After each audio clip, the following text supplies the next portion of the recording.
முதல்ல உங்களுக்கு பாராட்டு சார். ரொம்ப நன்றிங்க. அதாவது சினிமாவை பற்றிய அறிவு உங்களுக்கு எந்த அளவுக்கு இருக்குது? நான் வந்து பார்த்தீங்கன்னா பரம்பரையாகவே எங்கள் சித்தப்பா வந்து நாடக டைரக்டரு. சொல்லப்போனால் அவர் லியாகத் சார் கூட அங்கே ஒரு 3 இயர்ஸ் நம்ம சித்தப்பா வீட்டில் இருந்தார். நான் வந்து ஏழை ஜாதி படத்துக்கே வந்து அசிஸ்டன்ட் டைரக்டராக ஜாயின் பண்ணுறதுக்காக வந்து மிஸ் ஆகிடுது. ஜாயின் பண்ண முடியல, அவங்க பெங்களூர் ஷூட்டிங்கு போயிட்டாங்க.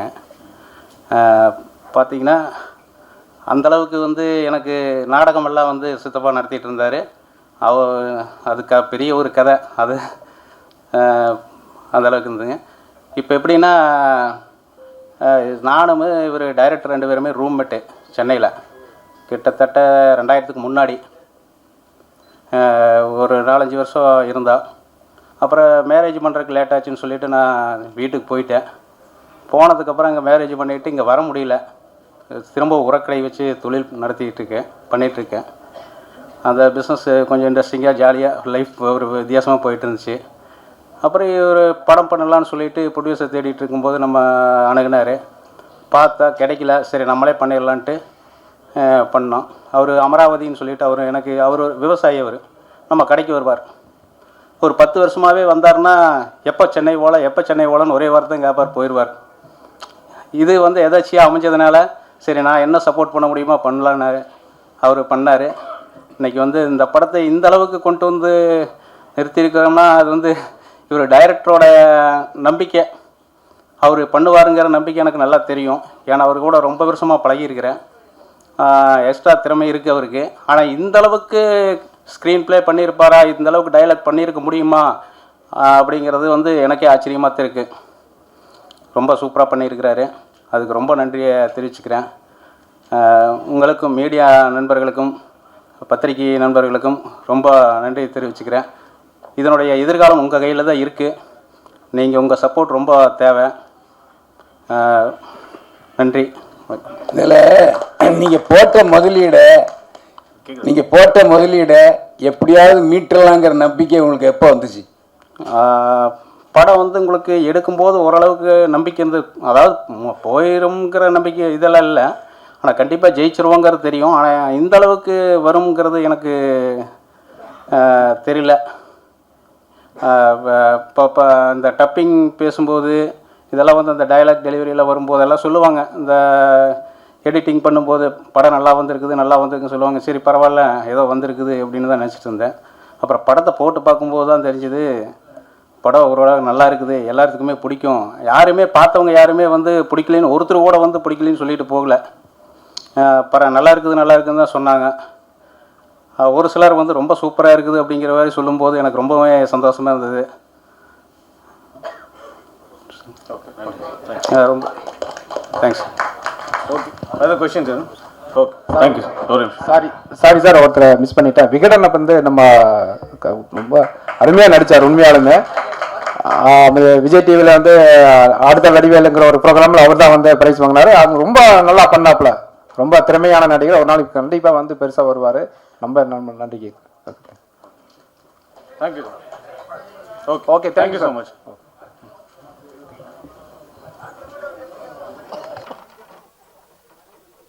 உங்களுடைய கருத்துக்களை சொல்லுங்க, எப்படி இருக்குன்னு படம் சொல்லுங்க.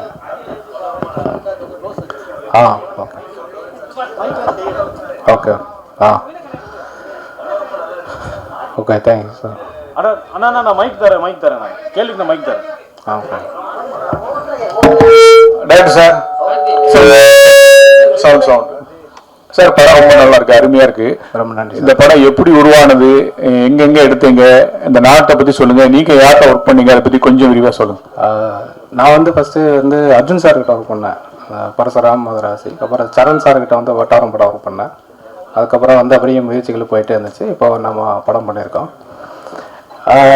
சார். ஃபர்ஸ்ட் எல்லாருமே அதானே அசிஸ்டன்ட் ஆக்டர்னால பெரிய ஒரு ஹீரோ வச்சு பண்ணணும், கமர்ஷியல் படம் பண்ணணும்னு சொல்லி தான் நம்ம எல்லாருமே அதுக்கான முயற்சிகள் தான் போயிட்டே இருக்கோம். அது அப்படி இப்படியே தள்ளி போய் சரி நம்ம ஒரு சின்ன பட்ஜெட்டில் நமக்கு தெரிஞ்ச ஒரு விஷயத்த நம்ம செய்வோம் அப்படிங்கிறதான். சரி நம்ம ஊரில் போய் நம்ம வாழ்வியலில் படம் பண்ணுவோம் அப்படின்னு சொல்லிட்டு நான் அதுக்கான தலைவர் தேடல் இருக்கிற போது தான் தெரிஞ்சுது நாம் எவ்வளோ தூரம் எவ்வளோ விஷயங்களை வந்து நம்ம மிஸ் பண்ணிக்கிறோம் அப்புறம் தான் தெரிஞ்சுது. ஏன்னா நம்ம வாழ்க்கையில் பின்னாடி சாதாரணமாக கடந்து வந்துடுவோம் ஒரு விஷயத்த. ஒரே ஒரு சம்பவம் தான் எனக்கு ரொம்ப மனசை உலுக்கி எடுத்துச்சு. அது ஒரு சின்ன சம்பவம் தான். எப்படின்னா ரொம்ப வெள்ளந்தியான மனிதர். எப்படி அந்த காட்டுக்குள்ள போய் வேலை செய்வாரு, தோட்டத்துக்குள்ள வேலை செய்வாரு.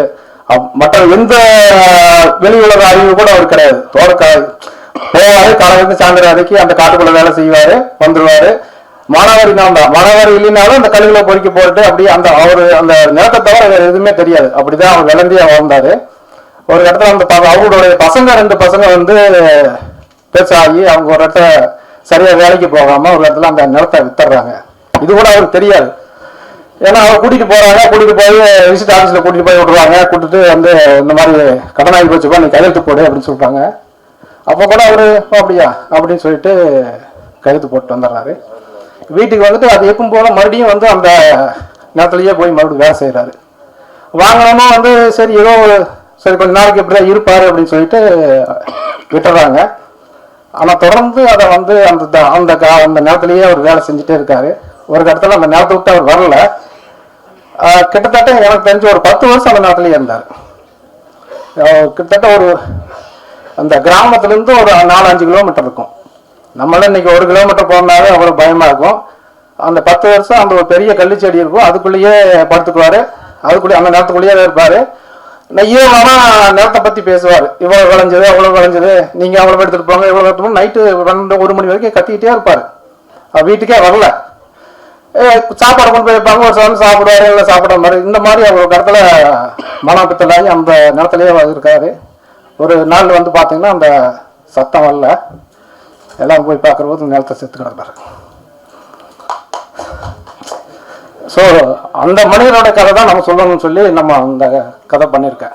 இப்போ நினைச்சா எனக்கு அது ரொம்ப உலுக்கி எடுக்கும். நம்ம என்னதான் வந்து கற்பனையா சில விஷயங்களை செஞ்சாலும் நம்ம வந்து மறுவிக்குமா வழியா, ஆனா உண்மையதான் வந்து நம்ம வந்து இன்னும் நல்லா உலுக்கி எடுக்கும். அந்த சமம் எப்பவுமே எனக்கு வந்து ரொம்ப உலுக்கி எடுக்கும். ஸோ அந்த மனிதனுடைய கதை தான் நான் வந்து செய்யணும், பதிவு பண்ணணும் அப்படின்னு சொல்லிட்டு இந்த படம் கதை பண்ணேன்.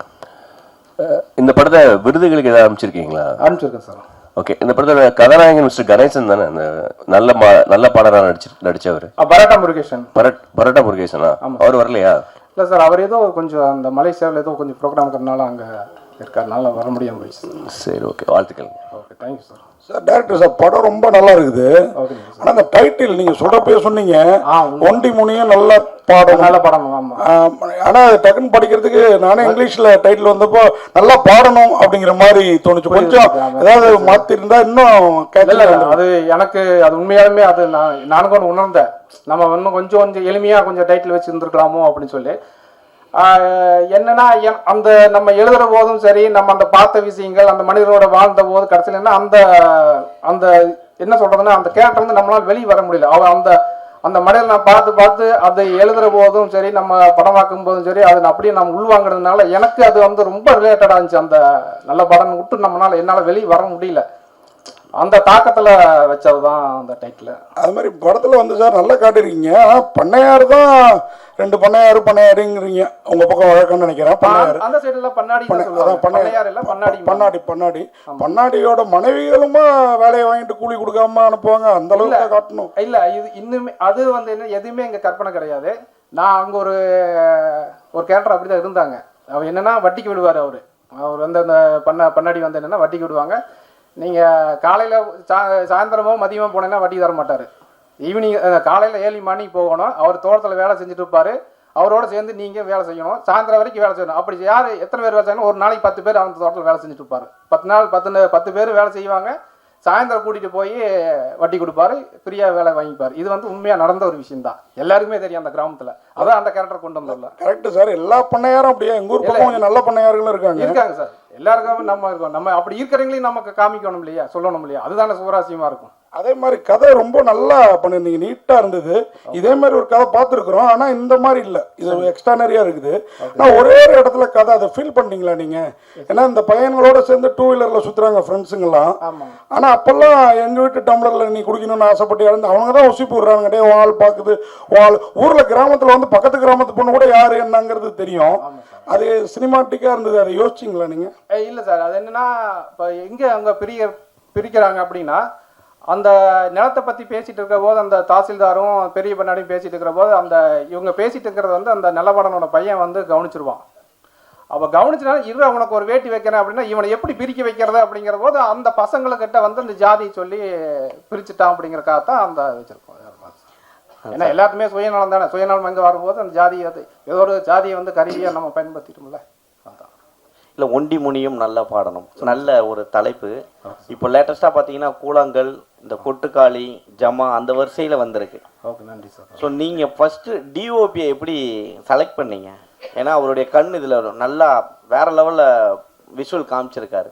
சில இடங்கள்லாம் மலை மாதிரி காமிச்சிருக்காரு, சில ஷார்ட்ஸ்லாம் அவ்வளோ அழகாக பண்ணியிருக்காரு. நீங்களா கேட்டிங்களா அவரா ஃபிக்ஸ் பண்ணல? இல்லை, 2 பேருமே நல்லா டிஸ்கஸ் பண்ணிட்டோம். ஏன்னா கிட்டத்தட்ட அந்த நம்ம வந்து கதை பண்ணிவிட்டு அங்கே போய் கிட்டத்தட்ட ஒரு 2-3 மாதம் அங்கே வந்து லொக்கேஷன் சர்ச் பண்ணோம்.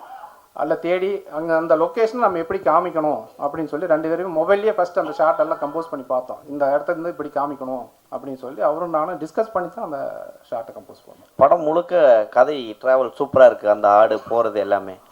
எந்த இடத்துலையும் சாங் வைக்கணும்னு தோணவே இல்லையா? இல்லை, எனக்கு இது சாங் வேண்டான்னு தான் தோணுச்சு. ஏன்னா ஒரு வாழ்வியலான ஒரு படத்தில் வந்து நம்ம வந்து ஒரு கமர்ஷியலாக சாங்கோ இல்லை ஃபைட்டோ வேண்டாம் அப்படிங்கிறதுனால தான் நான் அதை தவிர்த்துட்டேன். நான் தவிர்க்கிறேன்னு கிடையாது, அந்த கதையினுடைய போக்கு அப்படியே இருந்துச்சு, அதனால் அப்படியே விட்டுட்டேன். அவ்வளோதான். டைலாக் ரைட்டர் யார் சார்? ஏன்னா லாஸ்ட்ல அந்த பையன் திருப்பி கேள்வி கேட்பான். ஆமாம் சார். அப்போ ஒரு வார்த்தை அவரால் பேச முடியலன்னு உடனே சின்ன கல்ல தொட்டா அப்படின்ற டைலாக் அந்த இடத்துல எம்ஆர் ராதா சொல்லியிருக்கா மாதிரி இருந்தது அந்த இடம். இல்லை, அது வந்து எங்கள் ஆயா என்னை அடிக்கடி திட்டுறது சொல்லும், என்னை திட்டு அடிக்கடி. என்னை சின்ன வயசில் நான் அதிகமாக குறும்பு பண்ணுவேன். அப்போ எங்கள் ஆயா வந்து என்னை அடிக்கடி அந்த மாதிரி சொல்லும் நிறையா சொல்லிருக்கு. இந்த படத்தில் இந்த படத்தில் நீங்கள் நாத்தியத்தை சொல்கிறீங்களா? அது நாத்திகம் அப்படின்லாம் இல்லை சார். நாத்திகம்னு கிடையாது, இருக்கிறது என்ன நம்ம வந்து நேச்சுரல் நம்ம என்ன தோணுதோ அந்த அப்படிங்கிற அது அப்படி தான் வச்சுருக்க வழியே. நான் நாத்திகமோ இல்லை ஆத்திகமாவோ போகல. இல்லை, நீங்கள் நீங்கள் பகுத்தறிவாக நம்ம பண்ணியிருக்கோம். கிடா வெட்டுறதை தப்புன்னு சொல்கிறீங்களா, ரைட்டுங்கிறீங்களா? கெடா வெட்டுறது வந்து அது வந்து நம்ம நம்பிக்கை தான் சார். கெடா நம்ம சாமி கும்பிட்றது நல்லதா இல்லை கெட்டதாங்கிறது வேறு விஷயம். நம்ம ஒவ்வொருத்தருடைய நம்பிக்கை தான் அது. இந்த படத்தில் நீங்கள் என்ன சொல்லிடுறீங்க? கிடா வெட்டுறது தப்புன்னு சொல்கிறீங்க. இல்லை, கெடா வெட்டுறது நான் இல்லை. அது என்ன விஷயம் நான் சொல்ல வந்திருக்கேன்னா, கடைசியில் வந்து இயற்கை தான் எல்லாத்துக்கும் முன்ன நிற்கும். கடைசியில் வெட்டப்பட வேண்டியது கெடா கிடையாது, கெட்ட மனிதர்கள் தான். அதுதான் அவங்க சொல்லுவாங்க.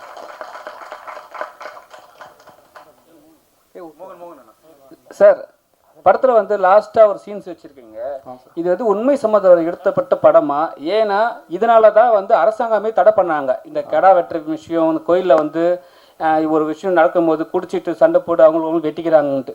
ஸோ வந்து அது மாதிரி வந்து ட்ராவல் ஆகுன்னு நினச்சிங்களா?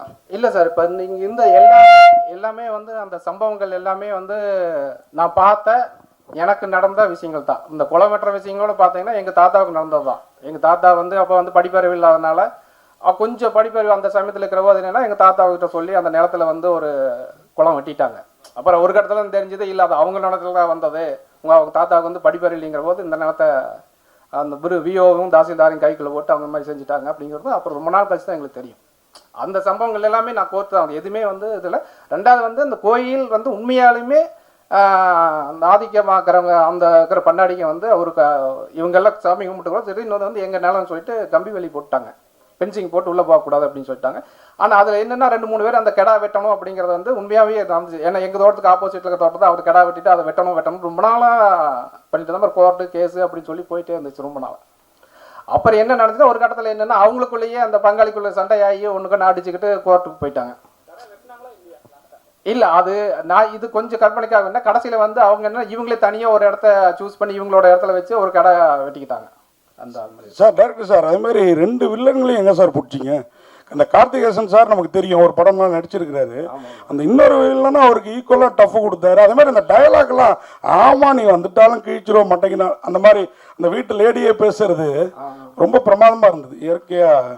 ஓகே சார், அது நீங்கள் சொல்லி வாங்கினீங்களா அவங்களே அப்படி நடிச்சாங்களா சார் அந்த அளவுக்கு? இல்லை சார், எல்லாமே அந்த வட்டாரத்தில் இருக்கிறவங்க தான் நடிகர்கள் எல்லாமே. கார்த்திகேசனும் சரி, அந்த லக்னட்ஸ் மீனாவும் சரி, கோயம்புத்தூர் வட்டாரம் தான். ஏன்னா அவங்களுக்கு நம்ம சொல்கிறது வந்து ஈஸியாக புரிஞ்சுக்கிட்டாங்க. அதே மாதிரி இந்த ஹீரோயின் அவரை சில படத்தில் பார்த்துருக்கோம். அந்த ஹீரோயினும் ரொம்ப பிரமாதமாக பண்ணியிருக்கிறாங்க. எனக்கு வந்து நான் ஸ்கூலில் படித்தப்போ இந்த மாதிரி பண்ண வாழ்த்தனங்கள்லாம் ஞாபகம் வந்துடுச்சு. அதே இங்கே கூட ஒரு தவறான ஒரு புரிதல் இருக்குது. ஏதோ ஒடுக்கப்பட்ட ஜாதி லவ் பண்ணாதான் வந்து சண்டை போடுவாங்கன்னு. ஈக்குவல் ஜாதி லவ் பண்ணாலுமே ஒத்துக்க மாட்டாங்க. ஏன்னா இல்லை, அதை நான் இங்கே ஏன் உங்களுக்கு சொல்கிறேன்னா, நான் ஹெட்மாஸ்டர் பையன் ஸ்கூலில். நாம் ஒரு லவ் பண்ணுவோம், ஆனால் நமக்கு ஈக்குவலான ஜாதிக்காரனே என் அண்ணன்ட்ட வந்து சொல்லி மிரட்டிட்டு போயிருக்கான். அந்த லவ் அதோட விட்டேன் நான். ஆனால் இங்கே படங்கள்லாம் காட்டப்படுறது இந்த ஜாதி இவங்க லவ் பண்ணாதான் ஒத்துக்க மாட்டாங்கன்னு. எல்லா ஜாதியுமே வேற ஜாதியில் லவ் பண்ணால் ஒத்துக்க மாட்டாங்க. அதை அழகாக காட்டியிருந்தீங்க, எந்த ஜாதின்னு குறிப்பிட்டு சொல்லாமல். வாழ்த்துக்கள்.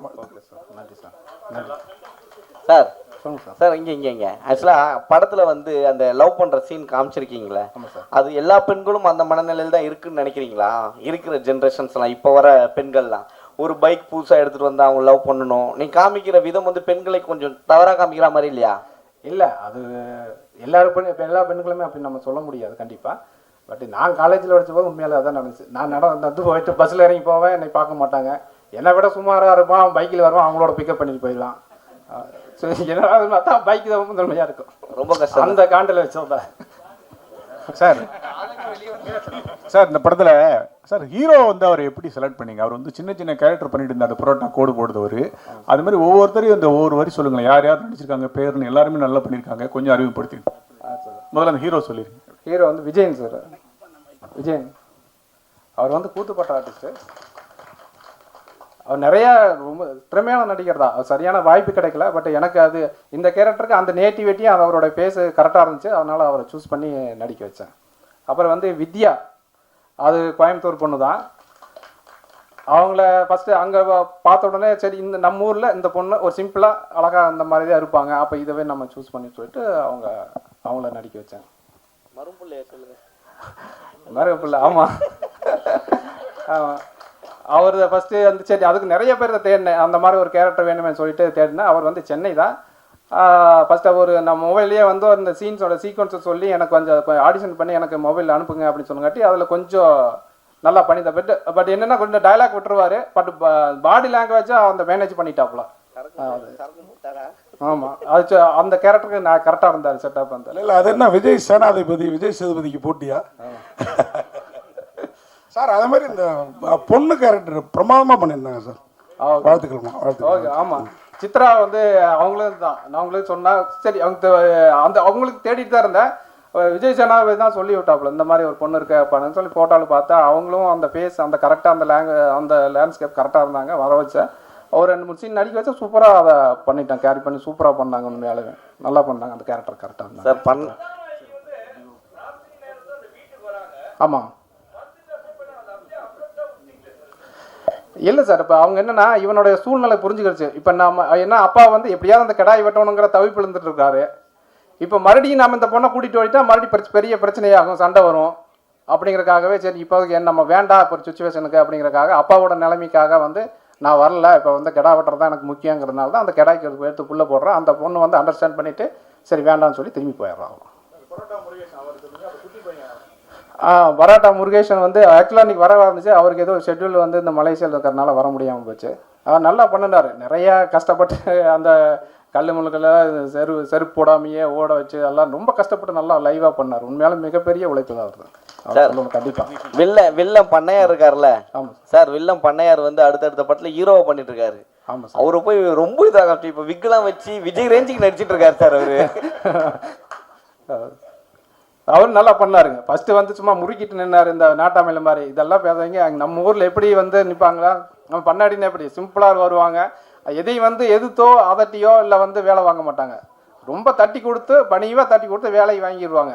அந்த மாதிரி தான் அங்கே இருப்பாங்க. அதனால் நீ எதுவும் பண்ணாதீங்க, கேஷுவலாக அங்கே எங்கே இருப்பாங்களோ அதே மாதிரி பண்ணுங்க அப்படின்னு சொல்லி அவரை பண்ண வச்சார்.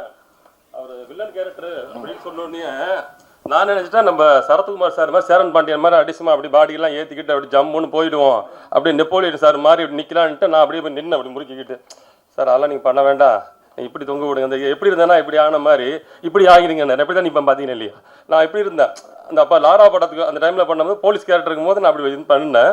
இல்லை நீங்கள் அப்படிலாம் பண்ண வேணா, வடிவேல் செய்வார் மாதிரி இல்லைங்களா, சாரி விவேக் இப்படி இருந்தால் நான் இப்படி ஆன மாதிரி நீங்கள் இப்படி இருங்க அப்படின்ட்டாரு. அதனால தான் இப்படி இருப்பேன் ஒன்றும் இல்லை சார். Thank you sir. இயக்குனர் சார் சொல்லுங்கள் சார். சொல்லுங்கள் சார். இப்போ பார்த்தீங்கன்னா ஒவ்வொரு சமூகத்துக்கும் வந்து பல குலதெய்வங்கள் இருக்குது. ஆமாம். ஆனால் வந்து ஒரு பண்ணையார் நிலத்தில் இருக்கிற ஒரு குலதெய்வத்தை வந்து அந்த சமூகத்தை சார்ந்தவங்க வந்து அவங்க அந்த கோயிலில் தான் எக்ஸாக்டாக போயிட்டு இந்த கிடா வெட்டணும்னு நினைக்கிறது வந்து எந்த விதத்தில் நியாயமாக நீங்கள் வந்து இதை பண்ணியிருக்கீங்க? இல்லை அவங்களுக்குன்னு ஒரு குலதெய்வம் இல்லையா? இல்லை குலதெய்வமே அதுதானங்க. ஒண்டி முனிங்கிறது வந்து அவங்க காலங்காலமாக வந்து அதை தானே இது வணங்கிட்டு வர்றாங்க. இல்ல அவங்க நிறைய சிறு பண்ணையார் 2 பண்ணையார் அவங்க ஒரே இதாக காட்டுறீங்க. ஆமாம். இங்க வந்து இவங்க வந்து ஒரு ஒடுக்கப்பட்ட சமூகத்தை சார்ந்தவங்க ஒருத்தவங்களை காமிக்கிறீங்க. அவங்களுக்கும் ஒரு குலதெய்வம் இருக்கு, இன்னொருத்தவங்களுக்கும் ஒரு குலதெய்வம் இருக்கு. இப்போ அந்த குலதெய்வத்தை தான் 2 பேரும் எப்படி சரிசமமா கும்பிடுறாங்கன்னு நீங்க எப்படி காட்டுறீங்க? இல்லை சரிசமமாக கும்பிட்றது இல்லை. அவங்க வந்து என்னென்னா அந்த ஆதிக்கம் அந்த என்ன சொல்லுவாங்கன்னா ஊரில் வந்து அந்த அதை வந்து அந்த இது சொல்லுவாங்க, அந்த கோயிலை பார்த்து கோயிலினோட அந்த தர்மகர்த்தா மாதிரி இப்போ வந்து அவங்க தான் இருப்பாங்க. நீங்கள் எல்லா ஊர்லேயுமே போய் பாருங்கள்.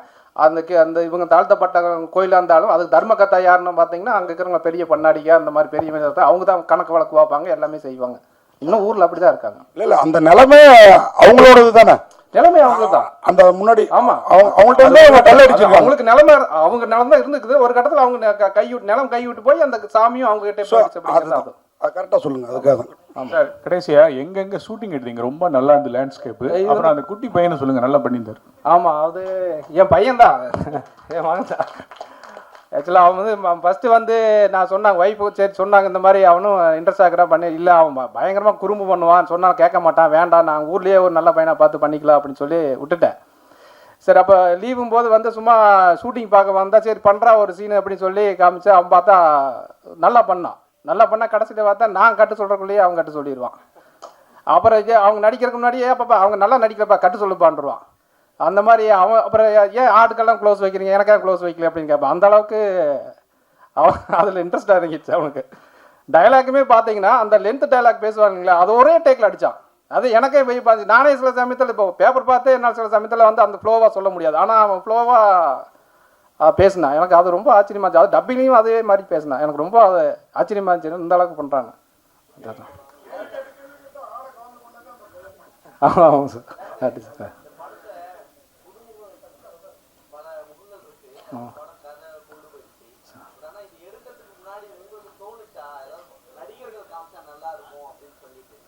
இல்லை ஃபஸ்ட்டு நம்ம பட்ஜெட்டாக போகிறபோது ஃபஸ்ட்டு அந்த மாதிரி தான் சொல்லி நான் பண்ணினேன். சரி இருந்தால் நல்லா இருக்குமே ஒரு, ஏன்னா இப்போ நம்ம கொண்டு போய் சேர்த்துறதுங்கிறத வந்து ரொம்ப முக்கியமாக தேட்டர்லையும் சரி வியாபார ரீதியாக கொண்டு போய் சேர்த்துறதுக்கு வந்து ஒரு ஆர்டிஸ்ட் இருந்தால் நல்லா இருந்திருக்கான்னு தோணுது.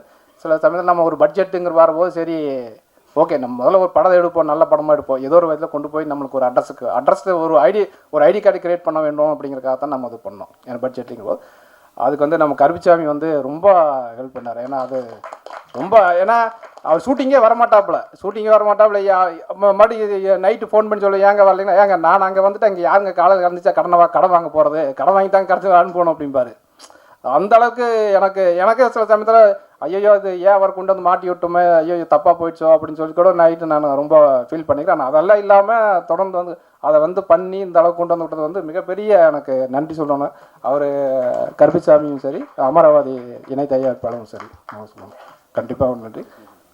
அப்புறம் வந்து டிஓபி சார் வந்து ரொம்ப கூட இருந்து அவ்வளோ கோஆப்ரேட்டாக பண்ணி நம்ம என்னென்ன டிஸ்கஸ் பண்ணி என்னென்ன பண்ணணுமோ, ஏன்னா ரெகுலராக அந்த ஃபார்மேட் இல்லாமல் கொஞ்சம் லேண்ட்ஸ்கேப் வந்து கொஞ்சம் நல்லா வேர்ல்டு லெவலில் அதை பண்ணணும் அப்படிங்கிறதுக்காக 2 பேரும் டிஸ்கஸ் பண்ணி பண்ணியிருக்கோம். ஓரளவுக்கு அது கொண்டு வந்திருக்கோம். அதுக்கு அவருடைய தான் பங்களிப்பாக ரொம்ப பெருசாக இருந்துச்சு. அவருக்கு ரொம்ப நன்றி. அதுக்கடுத்து பார்த்தீங்கன்னா மியூசிக் டேரக்டர் நம்ம சொல்லணும். மியூசிக் டேரக்டர் கடைசி எல்லாம் முடிச்சு மியூசிக் டேரக்டர் கொண்டு வரும்போது என்னன்னா அவர் ரீல் கொடுத்து அனுப்புவேன், அவர் பண்ணி எனக்கு கொண்டு காமிப்பார். இல்லை சார் இது வேண்டாம் நல்லா இல்லை அப்படின்பேன். சரி ஓகே மறுபடியும் எப்போ வேணும் மறுபடியும் ஒன்று போடுவார், இல்லை வேண்டாம்பேன் மறுபடியும் ஒன்று போடுவார். கிட்டத்தட்ட ஒரு எனக்கு தெரிஞ்ச ஒரு 15-20 டைம் மாற்றி மியூசிக் பண்ணிட்டு. ஆனால் அசராமல் உங்களுக்கு என்ன வேணுமோ சொல்லுங்கள் அது பண்ணுவோம் அப்படின்னு சொல்லி பண்ணி கொடுத்தாரு. அது மிகப்பெரிய அவருக்கு தேங்க்ஸ் சொல்லணும் கண்டிப்பாக. அந்த எந்த டைம்லையுமே அவர் முகம் காமிக்கல.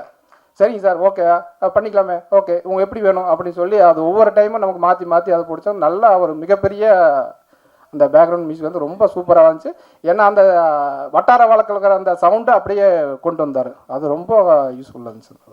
அது சரி. அப்புறம் எடிட்டர் சார் அவரும் படாத பாடு படுத்திருக்கேன். ஏன்னா போவோம் ஒரு வேஷன் போடணும், அப்புறம் நைட்டு காலையில் வந்து இல்லை வேண்டாம் சார் அந்த ஷாட்டு வேண்டாம் அது வேறு ஷாட்டு போய் போவோம், இல்லை இது வேண்டாம் அப்படின்னு சொல்லி கிட்டத்தட்ட மாற்றி பண்ணிகிட்டே இருப்பேன். அவர் என்னங்க அவர் சொல்லுவார் கூட நடிச்சவங்கள்ட்ட என்னங்க வராரு வந்து மறுபடி மாற்றிட்டே இருக்கிறாரு. கிட்டத்தட்ட ஒரு 6-7 மாதம் வந்து நம்ம அதை ஃபில்டர் பண்ணி கொண்டு வரும்போது அவரும் கூட இருந்து அவ்வளோ தூரம் ஹெல்ப் பண்ணார். உண்மையாலுமே அவருடைய பங்களிப்பும் மிகப்பெரிய இந்த படத்துக்கு வந்து சப்போர்ட் தான்.